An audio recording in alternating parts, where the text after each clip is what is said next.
श्री सच्चिदानंद राय चाचा जी, अभी जिनको आप सुन रहे थे मेरे मित्र डॉक्टर राधेश्याम सिंह जी, संजीव गुप्ता जी और इनके सभी सहयोगी जिन्होंने इस कार्यक्रम का आयोजन किया है,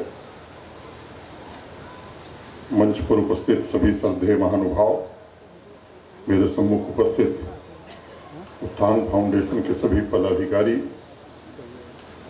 उत्थान फाउंडेशन परिवार के सभी सदस्य, गाजीपुर के वरिष्ठ अधिवक्ता आदरणीय रणजीत सिंह जी, सभी श्रेष्ठ एवं ज्येष्ठ जन, भाइयों बहनों तथा मित्रों,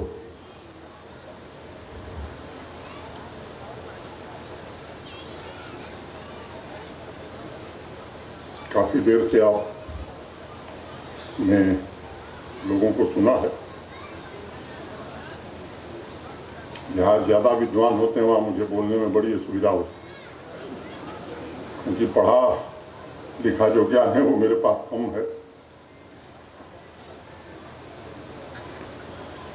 मुझे लगता है कि अगर मैं कहूँ कि सशक्त और प्रगतिशील राष्ट्र के निर्माण के लिए अपना पूरा जीवन समर्पित करने वाले, सेवा और समर्पण के प्रतिबिंब भारतीय राजनीति के शिखर पुरुष पंडित दीनदयाल उपाध्याय जी को सबसे पहले मैं अपनी श्रद्धांजलि अर्पित करता हूँ। कार्यक्रम 25 सितंबर को ही था। किसी आवश्यक बैठक के कारण मैं 25 को नहीं आ सका, इसके लिए मैं क्षमा चाहता हूँ। फिर मैंने आग्रह किया कि अगर 2 दिन टाल दिया जाए तो अच्छा रहेगा। मैं सभी अग्रजों को और गाजीपुर के प्रियजनों को प्रणाम करता हूँ। कार्यक्रम के अध्यक्ष और उत्थान फाउंडेशन के सभी पदाधिकारियों को हृदय से बधाई देना चाहता हूँ। इस अमृत काल में विकसित भारत के संकल्प की यात्रा में उन्होंने पंडित दीनदयाल जी के विचारों को समाज के हर एक वर्ग तक पहुंचाने का एक अतुलनीय अभियान या प्रयास शुरू किया है, और मुझे विश्वास है कि उनके विचार और दर्शन आने वाली पीढ़ियों को प्रेरित करते रहेंगे। संसार आज बहुत तेजी से बदल रहा है।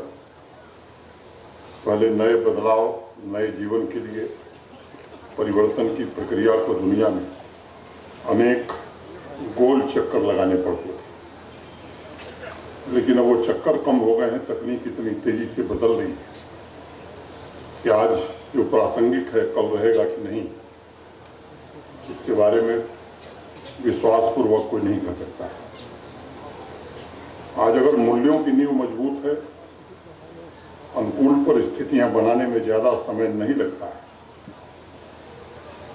मूल्यों की नींव मजबूत तभी हो सकती है जब समाज में निरंतर नए विचारों का जन्म हो, हर पल कुछ नया सृजित हो और व्यक्ति अपनी मिट्टी से नई ऊर्जा प्राप्त करके विकास के कारवां को सदैव नई शक्ति दे। मैं मानता हूं कि ये हम सबका सौभाग्य है। हमें गाजीपुर की इस पवित्र मिट्टी का आशीर्वाद सदैव मिला है, और इस मिट्टी ने नए विकसित समाज के लिए यहाँ के लोगों को सदैव प्रेरित किया है। यहाँ अनेक संत महात्मा हुए, मुझे लगता है कि उनकी तपस्या का ही परिणाम है। विकास के नए आयाम देखने के लिए भी उन संतों की तपस्या और शक्ति ने हम सबको प्रेरित किया है, और वही हमें क्षमतावान और सामर्थ्यवान बनाती है ताकि हम अपने संकल्पों को मूर्त रूप दे सकें। अभी पारस जी ने बताया, मैं वहीं से शुरू करता हूं। मानव के चिंतन और क्रियाओं में जो चीज पैदा होती है उसका बाकी मनुष्यों के साथ कुछ न कुछ संबंध जरूर रहता है, ऐसा पंडित दीनदयाल जी मानते हैं। और इसलिए मुझे भी लगता है कि विकसित समाज के लिए नया विचार, नया संकल्प, यही मुख्य रूप से आधार तय करता है। संकल्प से ही शक्ति प्राप्त होती है और वही समाज की सामर्थ्य बनती है। मुझे लगता है संकल्प के बिना कोई समाज एक कदम आगे नहीं बढ़ सकता। जिस समाज में ऊपर उठने की आकांक्षा पैदा होती है वहां पहले संकल्प का जन्म होता है, संकल्प पहले विकसित होता है। आजाद हुए हमें लंबा समय हो गया, लेकिन गुलामी के जो पदचिन्ह थे, मैं कहूं कि कॉलोनियल युग का जो प्रभाव था, या तो वो एक कारण हो सकता है जिससे हमारे देश में संकल्प की कमी प्रायः हर व्यक्ति महसूस करता था और अनेक लोग चित्त पर एक बोझ लेकर के चला करते थे। हमारे महान स्वतंत्रता सेनानियों ने अपनी जिम्मेदारी का निर्वहन किया, दास्ता की बड़ी गुलामी को, उनकी जंजीरों को तोड़ा, लेकिन नई शक्ल में नए लेवल के साथ समाज की चेतना में अभी भी अनेक प्रकार की जंजीरें पड़ी हुई। मुझे लगता है कि आज जब हम विचार करेंगे कि आखिर लंबा समय क्यों देश को लगा, देश ने लंबे समय बाद अपनी चेतना को कैसे समझा। इतिहास में हम कभी सोने की चिड़िया कहे जाते थे। नई पीढ़ी जो भविष्य उन्मुख थी उसे यह समझकर पीछे देखने को मजबूर किया गया, कभी हम विश्वगुरु थे, सोने की चिड़िया थे। एक बात मैं बार बार कहता हूं, हिंदुस्तान के पास सोने की कोई खदान नहीं थी कि हम सोने की चिड़िया बन गए। व्यक्तिगत रूप से मैं पूरी तरह से इस बात को मानता हूं, दृढ़ता के साथ मानता हूं। हमारी जो शिक्षण पद्धति थी, हमारे जो शिक्षण संस्थान थे, अनेकों नाम गिने जा सकते हैं। कोई तक्षशिला कहेगा, कोई विक्रमशिला कहेगा, कोई नालंदा कहेगा, ऐसे हजारों संस्थान थे जहां दुनिया में सबसे अच्छा शोध होता था और उस शोध के कारण भारत में जो उत्पादन होता था,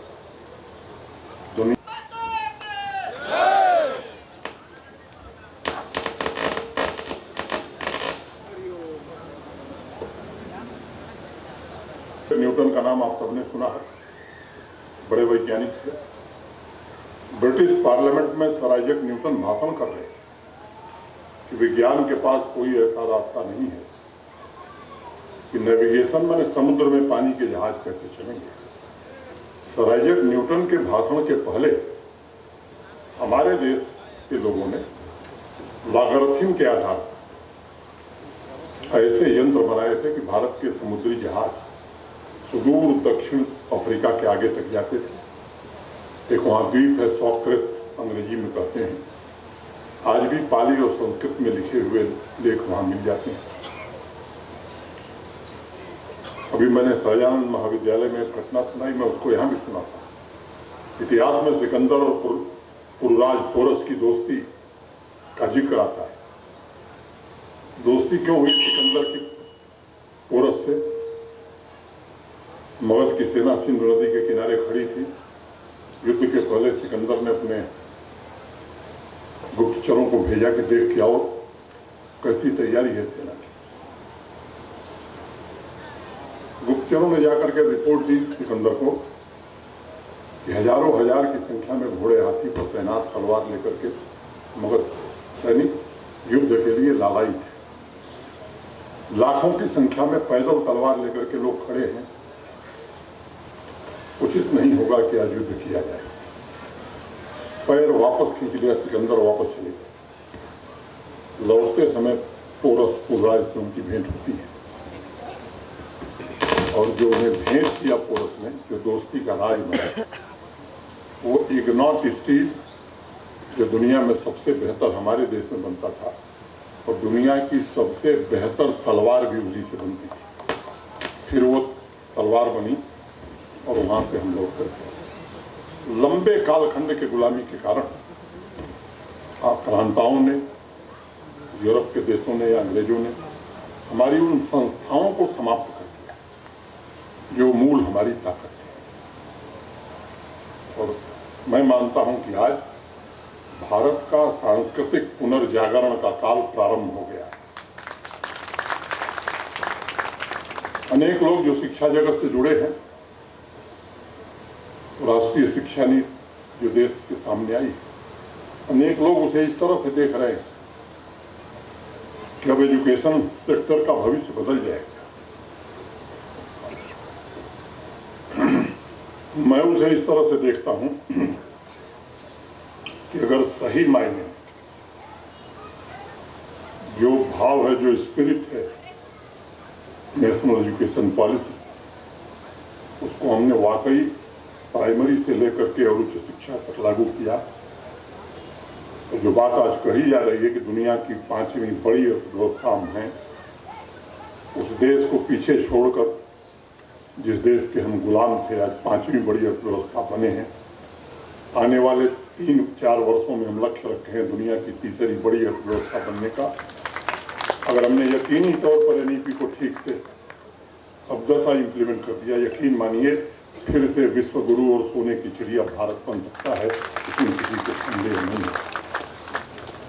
देश की ऊर्जा वर्तमान में जीती, लेकिन उसके विचार, चेतना हजारों वर्ष पूर्व के कालखंड में अटकी हुई। अनेक दशकों तक हमने रीयर व्यू मिरर, गाड़ी में जो शीशा होता है जिससे पीछे देखते हैं, देखकर हम ड्राइविंग करते थे। एक और बात मुझे कहनी है, मैं समझता हूं कि पूरी दुनिया इस बात की साक्षी है कि आत्मविश्वास का अभाव ही राष्ट्रों के पतन का कारण बनता है। जो राष्ट्र अपने पुरुषार्थ में विश्वास नहीं करता, वह राष्ट्र पीछे छूट जाता है।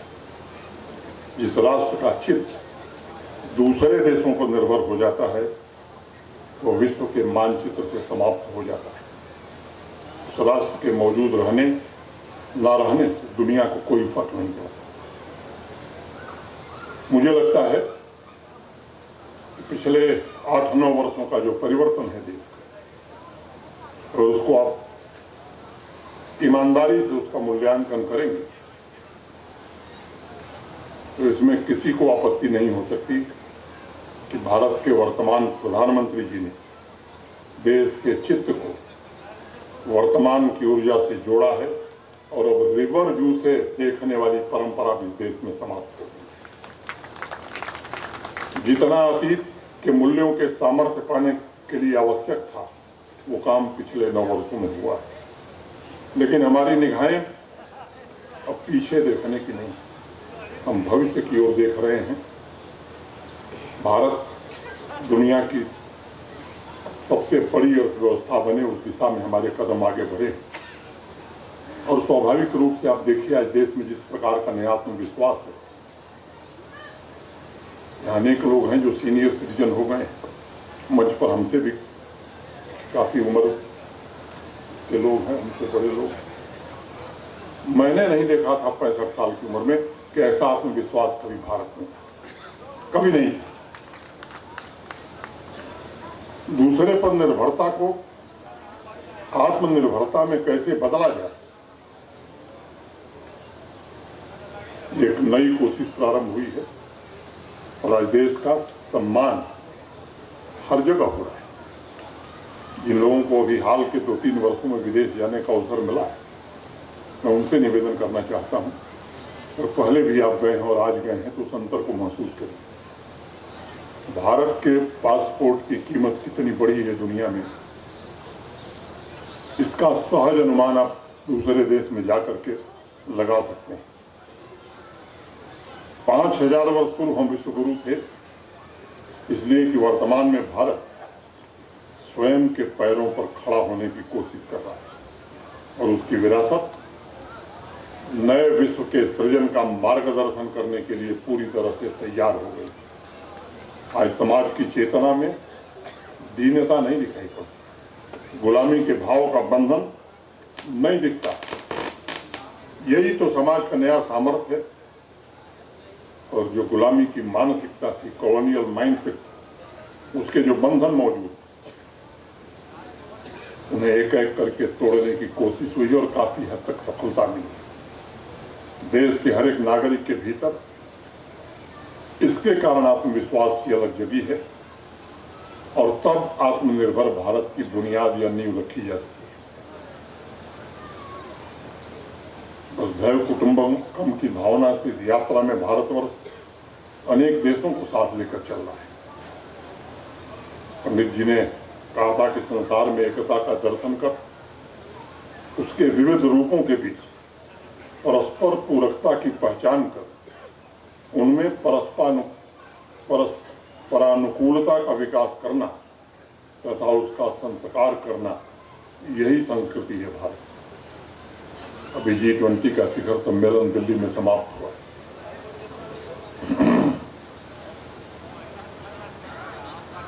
अब विचार करिए, क्या दीनदयाल जी का दर्शन वहां साकार होता हुआ आप नहीं देख सके? मुझे लगता है कि जब आप ईमानदारी से विचार करेंगे तो उसी दर्शन के कारण उसको मैं कहूं कि साकार करते हुए विश्व को एक नया नेतृत्व भारत ने प्रदान किया है, जो वास्तव में एक आत्म मानववाद के सिद्धांतों का साकार स्वरूप दिखाई पड़ता है।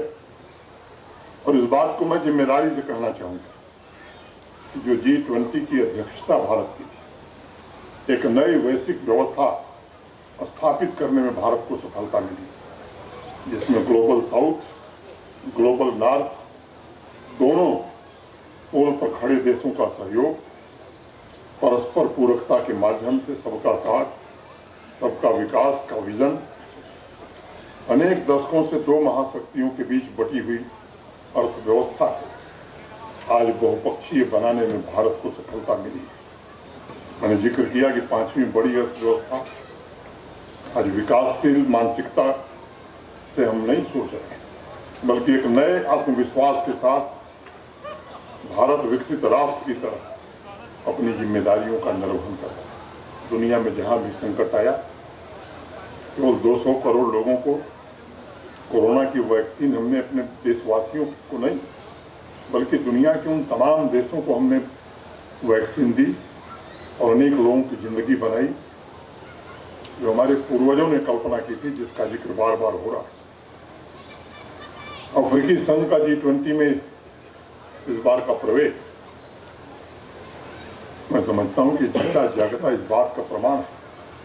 दिल्ली शिखर सम्मेलन के बाद पूरे विश्व ने आज इस बात को स्वीकार किया है, भारत के पास नेतृत्व भी है और दुनिया को सतत तरक्की के रास्ते पर एक परिवार की तरह दुनिया की तमाम कठिनाइयों और चुनौतियों आने वाले समय में सफलतापूर्वक मार्गदर्शन करने की ताकत अब केवल भारत के पास है, दुनिया के किसी दूसरे देश के पास।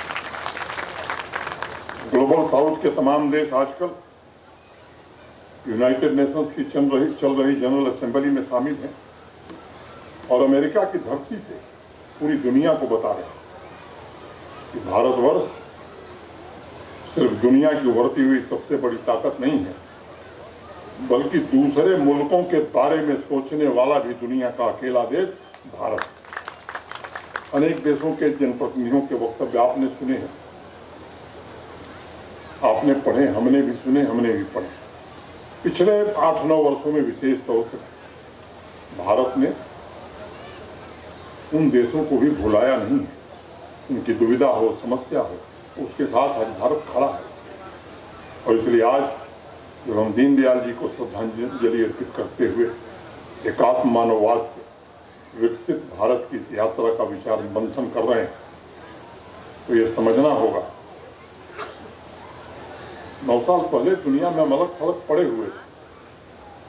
थके हारे भारत के प्राणों में निश्चित रूप से एक नई ऊर्जा आई। नई गुलामी की मानसिकता से बाहर निकलकर भारत आज कैसे जल्दी से जल्दी छुटकारा मिले, इस दिशा में तेजी से कदम आगे बढ़ा।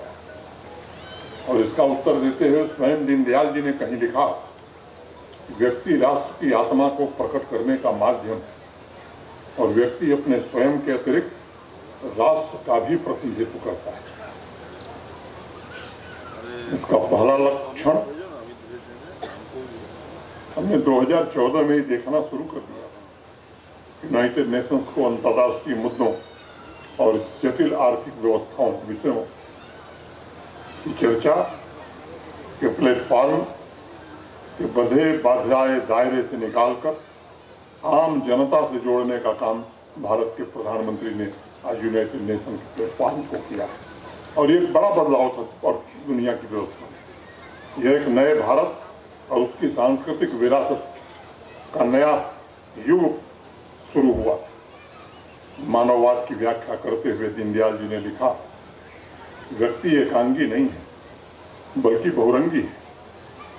और वो मानते थे उनके अंगों वाला होकर भी परस्पर सहयोग, अनेक अंगों वाला होकर भी परस्पर सहयोग, समन्वय, पूरकता और एकात्मता के साथ ही चला जा सकता है। एकात्मता के साथ वह चल सकता है। देश की परिस्थिति पर नजर डालें तो भारत ने लंबे अरसे बाद इसे महसूस नहीं किया बल्कि इसे व्यवहार में लाने का काम किया है। राष्ट्र प्रथम, समावेशी और समग्र कल्याण तथा देश के स्थायी विकास और स्थायी गतिशीलता की नींव, एक मजबूत नींव आज पड़ गई है। सभी नागरिकों को समान अवसर मिले, इसके लिए अनेक फैसले पिछले दिनों में लंबे समय से टूटे सपने के साथ देश का एक बड़ा वर्ग जो जी रहा था। भारतवर्ष को ऐसी आदर्श स्थिति प्राप्त हो जिसकी कल्पना दीनदयाल जी ने की थी। मुझे लगता है कि उस दिशा में भारत ने एक लंबी छलांग लगाई और मैं निजी तौर पर इस बात को मानता हूं कि समावेशी विकास ही समाज का एकमात्र धर्म है, सरकार का एकमात्र धर्म है। जिस समाज में हर एक व्यक्ति का उत्थान शुरू हो जाता है, उस समाज और उस राष्ट्र में ही इंक्लूजन, समावेश की ताकत उसकी यात्रा को मजबूत आधार प्रदान करती है। और इस बात को आज कहने में मुझे संकोच नहीं है कि शासन में समावेशी विकास से बड़ा कोई आनंद हो भी नहीं सकता है। पुरानी पीढ़ी और उसके पहले की पीढ़ी इस बात की साक्षी है कि भारत में जो हो सकने की संभावना, उसका इंतजार लंबे समय तक देश को करना पड़ा। किसी किसान के खेत में बीज डाल दीजिए, 15 दिन बाद भी अगर कुछ अंकुरित न हो तो कितनी पीड़ा होती होगी, अथाह पीड़ा उस किसान को होती होगी। हमारे देश ने भी आजादी के बाद लंबे कालखंड तक ये पीड़ा देखी है। जिन लोगों ने आजादी के लिए, देश के लिए अपना सब कुछ गंवा दिया, उनकी पीड़ा का अनुमान करना भी कठिन हो जाता है। लेकिन अब वो बीज अंकुरित ही नहीं हुआ है। अब उसकी कई क्षेत्रों में फसल लहलहाती हुई दिखाई पड़नी है। जिस तेज गति से देश आगे बढ़ रहा है, मुझे लगता है कि हमारी अपेक्षाएं बढ़ गई। 67 सालों की कमी हम चाहते हैं सब कुछ जल्दी से जल्दी पूरा हो जाए। इतने बड़े देश में बगल में सड़क बन रही है तो मुझे उससे संतोष नहीं, हमारी बनी कि नहीं बनी। और ये स्वाभाविक है, किसी भी राष्ट्र के लिए आवश्यक है, तभी राष्ट्र आगे बढ़ सकता है। और मैं मानता हूं कि जो नया भारत बना है पिछले कुछ वर्षों में, वह दुनिया का तेजी से उभरता हुआ केवल मैन्युफैक्चरिंग हब नहीं है, दुनिया में सबसे तेज गति से बढ़ती हुई अर्थव्यवस्था वाला देश नहीं, बल्कि भारत की प्रगति ने करोड़ों परिवारों को देश गरीबी के दलदल से बाहर निकालने में सफलता पाई और इसकी चर्चा पूरी दुनिया में हो रही है। जिस G20, जनधन, आधार और मोबाइल, ये 3 ताकतें, ये जो मॉडल है, मुझे लगता है कि दुनिया के अनेक देश भारत से सहयोग मांग रहे हैं कि हम भी अपने यहाँ इसको लागू करना चाहते हैं। एक समय था जब भारत के सम्माननीय प्रधानमंत्री को कहना पड़ता था 1 रुपया भेजते हैं तो 12-14 पैसे पहुंचता है।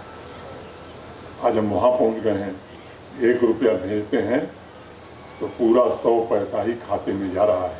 ये कोई सामान्य यात्रा नहीं। जिस समाज कल्याण, जिस नए सोशल वेलफेयर व्यवस्था की नींव भारत ने रखी है, उसकी कल्पना विकसित देश नहीं कर सकते। समाज का जो वंचित वर्ग है उसको जिस प्रकार से मुख्य धारा से जोड़ा गया है, करोड़ों किसानों का कल्याण किया गया, देश की नारी शक्ति को नई ताकत मिली, नौजवान को नए उज्जवल भविष्य का मार्ग मिला है। टेक्नोलॉजी से आम नागरिकों के जीवन में एक नई क्रांति पैदा है। इंफ्रास्ट्रक्चर देश का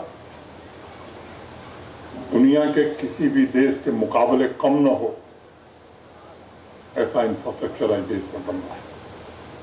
और विरासत के मूल्यों को सहेजते हुए हमारा युवा स्वावलंबन के रास्ते पर आगे बढ़े और उपलब्धियों के नए आकाश को छुए, इस दिशा में देश ने कदम बढ़ाया है। देश ने सुनिश्चित किया कि विकास की इस रफ्तार में समाज का कोई वर्ग छूटने न पाए, और ये सरकार की जो प्राथमिकता है, मुझे लगता है कि उपाध्याय जी का भाषण आपने सुना, मैंने भी सुना। अंत्योदय का विचार और है क्या? विकास के अंतिम पंक्ति में खड़े व्यक्ति का उदय ही तो है, और इसलिए इस पूरी योजना में इस बात का ध्यान रखा गया, समाज का प्रत्येक व्यक्ति नए बुनियादी ढांचे से जुड़ सके, दशकों की मौजूद खाई को जल्दी से जल्दी कैसे पाटा जा सके। अर्थव्यवस्था की मर्यादा का जिक्र करते हुए कवि दीनदयाल जी ने कहा कि लोगों के भरण पोषण के लिए, जीवन के विकास के लिए और राष्ट्र की धारणा और विकास के लिए जिन मौलिक संसाधनों की आवश्यकता होती है, उनका उत्पादन अर्थव्यवस्था का लक्ष्य होना चाहिए। कल्पना करिए, 2014 तक 90,000 किलोमीटर नेशनल हाईवे हमारे पास थी। आज जब हम यहां से बोल रहे हैं, 14 के बाद 64,000 किलोमीटर नई नेशनल हाईवे देश में बन गई। ग्रामीण सड़कें 14 तक 3,28,000 किलोमीटर थी। 67 साल में 74 हवाई अड्डों का संचालन हमने बनाया, और आज 9 लाख किलोमीटर से ज्यादा ग्रामीण सड़कें भारत के पास बनी हैं। 67 साल में 74 हवाई अड्डे और 9 साल में 75 हवाई अड्डे, इस गति की कल्पना आप कर सकते हैं। 6500 किलोमीटर रेल मार्ग का विद्युतीकरण पिछले 8 वर्षों में हुआ। पीएम गति शक्ति द्वारा इंफ्रास्ट्रक्चर देश का वर्ल्ड क्लास, दुनिया के किसी विकसित देश के बराबर बने। 100 लाख करोड़ रुपए का इंफ्रास्ट्रक्चर फंड हमारे देश ने सुनिश्चित किया है आने वाले 5 वर्ष। मैं आपको कहना चाहता हूं, 2 देशों को छोड़ दीजिए आज दुनिया के, तो बाकी दुनिया के किसी तीसरे देश ने इंफ्रास्ट्रक्चर पर 5 वर्षों के लिए इतना धन नहीं उपलब्ध कराया। और अगर हम 5वीं से छलांग लगा के तीसरी और दूसरी पर पहुंचे, यकीन मानिए ये देश हमसे निश्चित रूप से पीछे छूटने वाले हैं। मुझे स्मरण है, एकात्म मानववाद में दीनदयाल जी ने 2 बड़ी महत्वपूर्ण बातों की तरफ संकेत किया। पहला, न्यूनतम का जन्म सिद्ध अधिकार, और दूसरा, प्रत्येक को काम। ये 2 मूल बातें उन्होंने कही थी। मैं समझता हूं देश ही नहीं बल्कि पूरी दुनिया को एक नया दर्शन पंडित जी ने दिया था। मानव को पेट और हाथ दोनों मिले। यदि हाथों को काम न मिले और पेट को खाना मिलता रहे तो मनुष्य सुखी नहीं रह सकता, उसमें अधूरापन होगा और ऐसी स्थिति में विकास नहीं हो सकता। मुझे लगता है कि भावना को समझ करके देश ने उसी दिशा में कदम बढ़ाने का काम किया है। और अनेक लोग जो सोच नहीं सकते, उनकी ताकत कितनी बड़ी है। गरिमापूर्ण जीवन जीने की व्यवस्था कैसे हो सकी है, और इस गरिमापूर्ण जीवन के कारण उनमें आत्मविश्वास किस प्रकार का पैदा हुआ। 12 करोड़ घरों पर पिछले 3 वर्षों में नल से जल पहुंचा दिया गया और आने वाले 1 साल में, 1 साल कुछ महीने में देश का कोई घर नहीं होगा जहां नल से जल न पहुंच जाए। 12 करोड़ शौचालयों का निर्माण हो गया, 3 करोड़ से ज्यादा लोगों को घर मिल गया।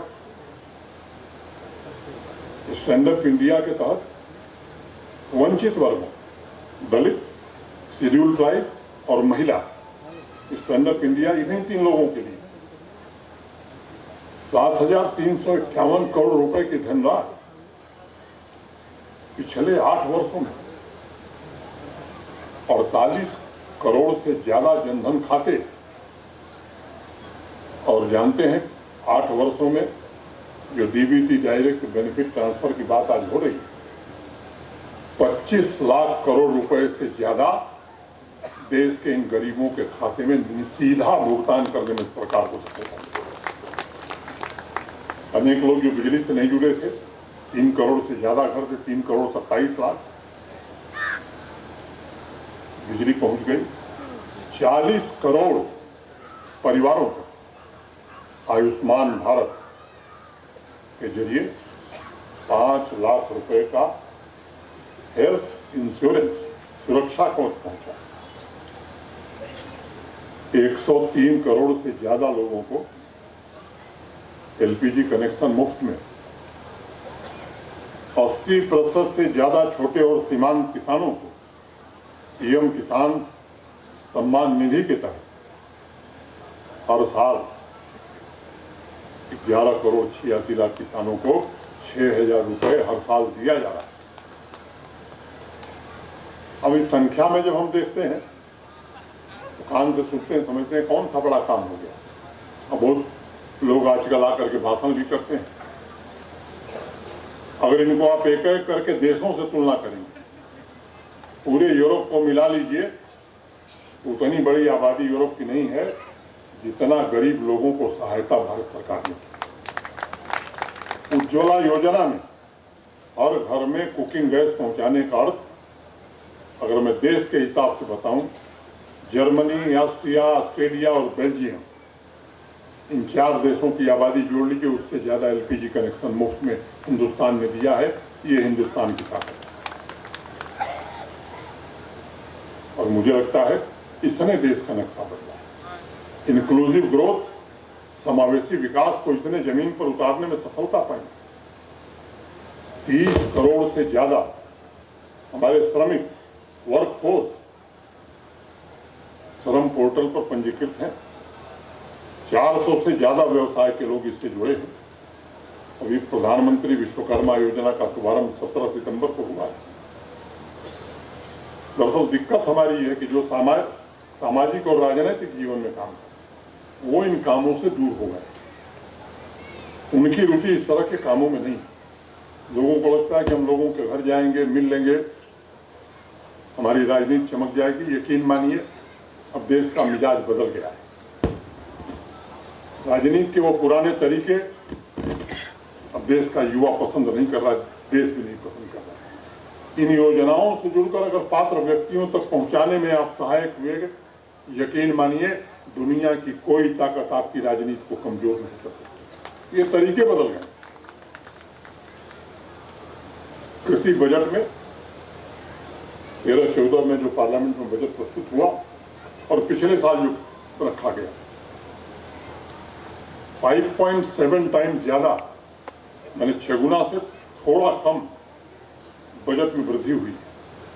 1 लाख करोड़ रुपए एग्रीकल्चर इंफ्रास्ट्रक्चर फंड, और हम उपयोग नहीं कर रहे हैं। यहाँ तमाम वरिष्ठ लोगों से निवेदन करूंगा, हर जिले का कोटा फिक्स, हर प्रदेश का कोटा फिक्स। मेरा निवेदन है कि आप जरा पता करिए गाजीपुर के लिए एग्री इंफ्रा फंड में कितना पैसा है।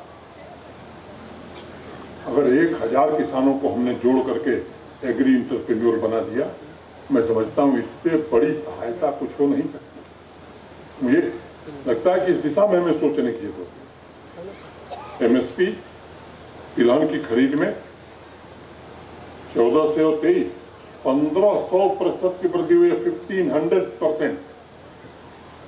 दलहन में 7350% की वृद्धि हुई और 20 लाख करोड़ रुपए की आर्थिक सहायता देश के किसानों को इंस्टीट्यूशनल क्रेडिट के माध्यम से पहली बार देश में भारत सरकार दे सकी है। ये साधारण फैसले नहीं और निश्चित रूप से इसके कारण हमारे देश की आबादी के एक बड़े वर्ग का पुरुषार्थ जागृत हुआ है और मैं मानता हूं समाज और विकास के बीच कोई दीवार नहीं। साहस, सामर्थ्य, ये दोनों समाज जीवन के अभिन्न हिस्से हैं। विकास यात्रा की नई चेतना हर एक नागरिक के मन में पैदा हो रही। दीनदयाल जी तो कहते थे कि व्यक्ति के उपयोग और उसके रोजगार का विचार करते समय हमें पूर्ण एकात्म मानव दर्शन का सदैव ध्यान रखना होगा। प्रोफेसर विश्वेश्वरैया का नाम आप सबने सुना है। इस देश के सबसे बड़े सिविल इंजीनियर, कर्नाटक जो लोग गए हैं विश्वेश्वरैया डैम आपने देखा होगा। प्रोफेसर विश्वेश्वरैया की पुस्तक का उदाहरण देते हुए दीनदयाल जी ने जो बात कही, 7M, M man, material, money, motive power, management, market और मशीन, इसका ध्यान देश को, समाज को सदैव रखना होगा और ये नित्य बदलता रहता है। परिवर्तन विकास की दशा में हो, विकास की दिशा में हो, ये हमें सुनिश्चित करना होगा। ये हम सबका सौभाग्य है कि आज मैं समझता हूं कि जो कल्पना दीनदयाल जी ने की, उस कल्पना के अनुरूप देश अग्रसर हो रहा है और देश नई व्यवस्था का लक्ष्य तेजी से पाने के लिए आगे बढ़ रहा है। चांद हमारी मुट्ठी में है। आज संपूर्ण समाज की चेतना धारा भविष्य की ओर उन्मुख है। आज हिंदुस्तान सूरज पर पहुंचने के लिए बेताब होकर के यहाँ के युवा, यहाँ की युवतियां आगे बढ़ रहे हैं। आज देश के 140 करोड़ लोगों का एक ही लक्ष्य है, 2047 तक विकसित भारत का निर्माण पूरा हो और मुझे इसमें कोई संदेह नहीं। मैं कभी नकारात्मक बात नहीं सोचता। जिस ऊर्जा के साथ आज देश आगे बढ़ रहा है, मैं आश्वस्त हूं। युवाओं में जो टैलेंट है, भी स्टार्टअप हमने बहुत देश, दुनिया के जब दूसरे देश बहुत आगे निकल गए थे तब स्टार्टअप इकोसिस्टम में हम आए। आज दुनिया के तीसरे नंबर के हम देश बन गए। यूनिकॉर्न, ऐसे ऐसे बच्चे ऐसा कमाल कर रहे हैं जो शायद विकसित देशों के नौजवानों के पास सामर्थ्य नहीं। दुनिया के जो विकसित देश हैं बूढ़े हो गए, हम एक जवान देश हैं। 60% से ज्यादा आबादी हमारी जवान है और उन नौजवानों के संकल्प से निश्चित रूप से हम लक्ष्य प्राप्त करेंगे। मैं संगोष्ठी के लिए फिर से उत्थान फाउंडेशन के प्रति आभार व्यक्त करता हूं और दो बात मुझे लगता है, सामान्य रूप से बात हम दीनदयाल जी की करें और काम ठीक उल्टा करें, ये व्यवस्था भी देश को आगे नहीं बढ़ा सकती। हमारे यहाँ बार बार एक बात कही गई, भाई जितना कहिए कम से कम उसका कुछ तो करिए। केवल आदर्श बात करना और आचरण ठीक उसके उल्टा, मुझे लगता है इससे लक्ष्य नहीं प्राप्त हो। आज भारत का भरोसा अगर राजनीतिक नेतृत्व पर या प्रधानमंत्री जी पर पड़ा है तो इसका एक कारण है, एक तपस्वी का जीवन बिताकर एक लक्ष्य से कि नहीं भारत दुनिया का सबसे शक्तिशाली और विकसित राष्ट्र बने, दिन रात हरनिश वो काम करे। और मुझे लगता है यही समय है, सही समय। और इस बार भारत चूक गया। यकीन मानिए जिस तरह से हमारे पूर्वजों ने आजादी का बिगुल बहुत पहले बजा दिया, छोटी मोटी गलतियों के कारण, हमारे अपनों के कारण लंबे समय तक गुलामी की दास्तां हमें झेलनी पड़ी थी। फिर कभी इतिहास लिखा गया तो हमारा नाम उन लोगों के साथ न लिखा जाए, ये संकल्प अगर आज हम लेकर के आगे बढ़ेंगे तो निश्चित रूप से ही सच्ची श्रद्धांजलि दीनदयाल जी को होगी। और मैं मानता हूं कि विकसित भारत का लक्ष्य हम जरूर प्राप्त करेंगे, जरूर प्राप्त करेंगे। बहुत बहुत धन्यवाद। जय हिंद।